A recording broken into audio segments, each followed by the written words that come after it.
मित्रांनो, राज्याच्या उपमुख्यमंत्री सुनेत्रा अजित पवार यांनी आज आपला उमेदवारी अर्ज भरलेला आहे. 23 एप्रिलला बारामती या विधानसभा मतदारसंघामध्ये पोटनिवडणूक होते. ही पोटनिवडणूक स्वर्गीय अजित पवार यांच्या निधनामुळे होते. ही निवडणूक बिनविरोध व्हावी असं महायुतीला वाटतंय, विशेषतः भाजपला आणि अजित पवार यांच्या नेतृत्वाखालील राष्ट्रवादीला वाटतं. पण तरीही 19 उमेदवार निवडणुकीच्या रिंगणात उतरलेले आहेत. प्रश्न सुनेत्रा पवार जिंकणार की नाही हा नाहीये, तर बारामती म्हणजे पवार, बारामती म्हणजे शरद पवार आणि बारामती म्हणजे त्यानंतर अजित पवार असं समजलं जायचं. पण हे खरंच आहे का, की बारामती म्हणजे पवार किंवा बारामती म्हणजे अजित पवार? तर मुळीच नाही. अजित पवार यांना त्यांच्या हयातीत याच परिसरातून आव्हान मिळालं. आता हे आव्हान किती होतं, कसं होतं, हे तर आपण बघणारच आहोत. पण त्याच बरोबरीने सुनेत्रा पवार यांना अजितदादांची बारामती सांभाळता येणार की नाही, हाच खरा प्रश्न आहे. आणि त्यातले काही राजकीय कंगोरे मी आपल्यासमोर मांडणार आहे.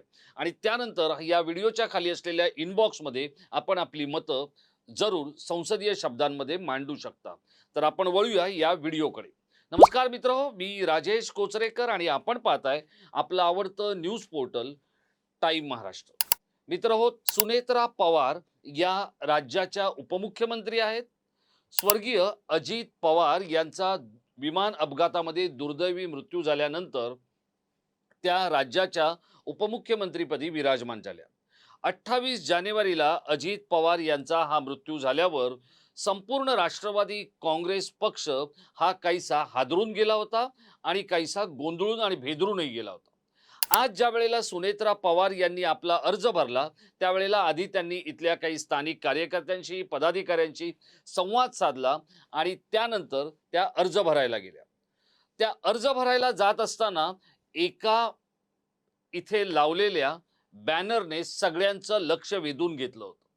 आणि त्या बॅनरवर काय म्हटलं होतं, तर त्या बॅनरवर असं म्हटलं होतं, अजित दादांचं नावच पुरेसं आहे, घातकी तटकरे आणि पटेलची गरज नाही.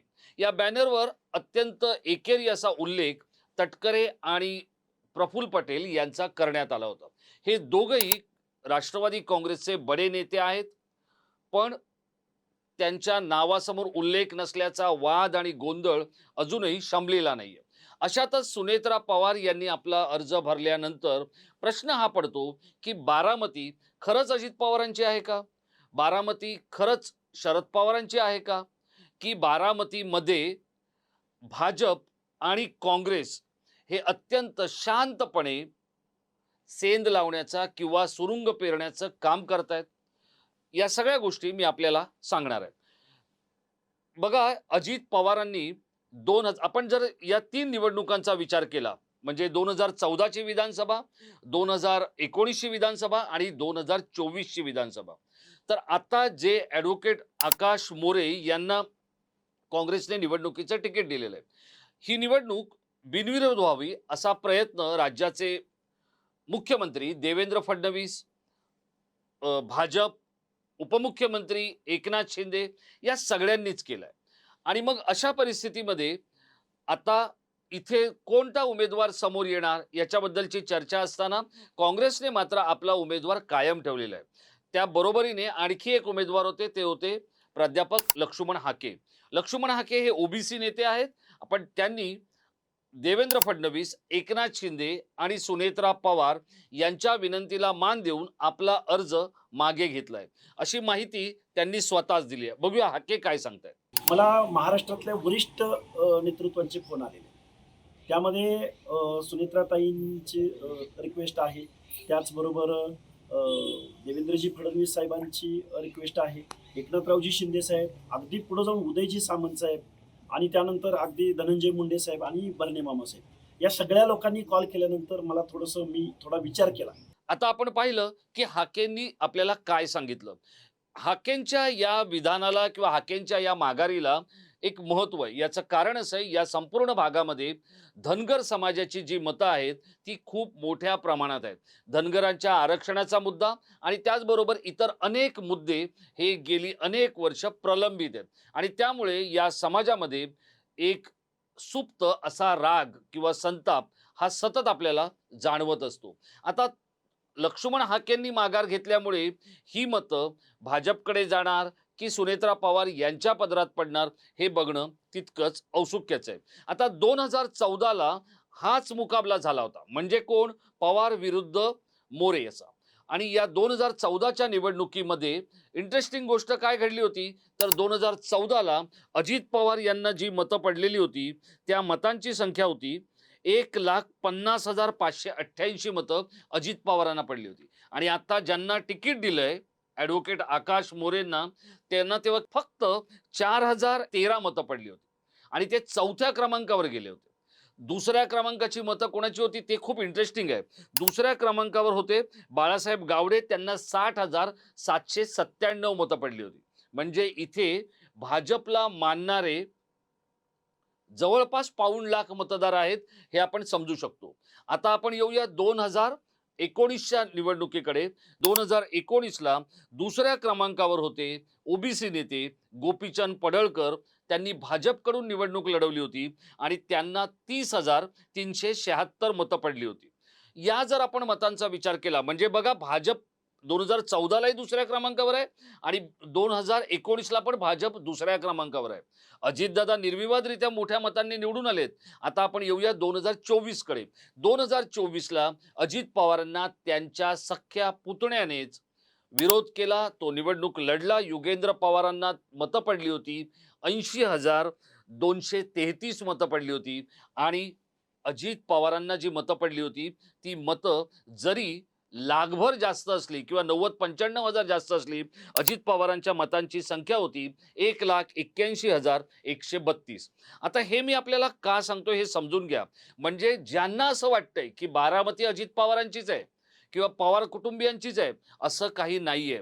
तिथे भाजपचा अत्यंत शांतपणे प्रयत्न सुरू आहे आणि कार्यक्रमही सुरू आहे. आत्ता ज्या वेळेला अजित पवार यांचा दुर्दैवी विमान अपघातात मृत्यू झाल्यानंतर कदाचित ही सगळी मतं सुनेत्रा पवारांना मिळतील. 19 उमेदवार जरी निवडणुकीच्या रिंगणात असले तरी ते 19 उमेदवार हे काही तितकेसे ताकदीचे नाहीयेत. ताकदीचे उमेदवार जर कोण होते तर ते लक्ष्मण हाके होते. त्यांनी आता माघार घेतलेली आहे. पण या 19 उमेदवारांनी जरी कितीही काही मतं घेतली तरी 2024ला जी अजित पवारांना 1,81,000 मतं मिळालेली होती, तितकी मतं सुनेत्रा पवारांना मिळणार आहेत का? की सुनेत्रा पवार जर त्यापेक्षा जास्त मतं घेऊ शकल्या तर त्या अजितदादांचा विक्रम मोडीत काढू शकतात. बघा मी काय म्हणतोय, सुनेत्रा पवारांना सगळ्यांनी पाठिंबा दिलेला आहे आणि त्यामुळे सुनेत्रा पवारांना जी मतं मिळतील ती जर समजा 1,81,000 पेक्षा जास्त असतील तर सुनेत्रा पवार या अजित पवारांचा विक्रम मोडू शकतील. या बारामती विधानसभा मतदारसंघामध्ये जे एकूण मतदार आहेत त्यांची जर आपण संख्या पाहिली तर ती आहे 3,80,608. पण आता सध्या बारामतीमध्ये उकाडा आहे. संपूर्ण महाराष्ट्रात अंगाची लाही होण्यासारखा उष्मा आहे. अनेक समस्या या ठिकाणी आहेत आणि मग अशा वेळेला जर बारामतीकरांनी असं ठरवलं की सुनेत्रा पवार या निवडून येणारच आहेत, आपण का या उकाड्यामध्ये बाहेर जावं, तर मग मतांचं टक्केवारीचं प्रमाण हे घटू शकतं आणि मग तिथे अजित पवारांपेक्षा कमी मतं ही सुनेत्रा पवारांना मिळू शकतात. अर्थात आता सगळ्यांचे प्रयत्न आहेत की सुनेत्रा पवारांना बिनविरोध निवडून आणण्याचे प्रयत्न होते, ते काही यशस्वी होत नाहीयेत. कारण त्यांच्यासमोर कोणी ना कोणीतरी उमेदवारी भरलेली आहे आणि निवडणूक होणार आहे. हा झाला एक मुद्दा. पण आता याच्यातला सगळ्यात महत्त्वाचा मुद्दा हा आहे की बारामतीकर जे आहेत ते पूर्णतः अजित पवारांच्या मागे आहेत असं समजण्याचं कारण नाहीये. हे मी का सांगतोय? कारण इथली जी महत्वाची समस्या आहे तीच समस्या आज स्वतः सुनेत्रा पवारांनी बोलून दाखवली. त्या काय म्हणाल्या आहेत की जी स्थानिक गुंडगिरी आहे आणि स्थानिकांना जो म्हणजे स्थानिक गुंडगिरीचा त्रास जो बारामतीकरांना होतोय तो त्रास संपवण्याचा आणि थांबवण्याचा आपला प्रयत्न असणार आहे. बारामतीसाठी आपल्याला काम करायचंय आणि अजित पवारांचं स्वप्न साकार करायचंय असं सुनेत्रा पवार म्हणालेले आहेत. आता याचा अर्थ काय, की जी समस्या अजित पवारांना सोडवता आलेली नाहीये, ती समस्या सुनेत्रा पवारांना सोडवायची आहे. आणि मग या अशा परिस्थितीमध्ये खरंच बारामतीकर हे अजित पवारांच्या पश्चात सुनेत्रा पवारांबरोबर राहणार आहेत का? याचं कारण काय? जय पवार आणि पार्थ पवार ही दोन्ही सुनेत्रा पवारांची मुलं ही सध्या त्यांच्या बरोबर असतात. आणि मग स्थानिक पातळीवरचं जे काही सामाजिक स्थान, सामाजिक कामं, तिथल्या समस्या, तिथल्या आवडी-निवडी, तिथले गट-तट याच्यामध्ये या दोन्ही मुलांमध्ये बारामतीतला बहुतेक मतदार हा विखुरलेला आणि विभागलेला आहे. मग यांच्या ज्या काही आवडी-निवडी आहेत, यांचे जे काही राग, लोभ आहेत, त्याचा फटका सुनेत्रा पवारांना बसणार नाहीये का? तर त्याचा फटका सुनेत्रा पवारांना बसणार आहे.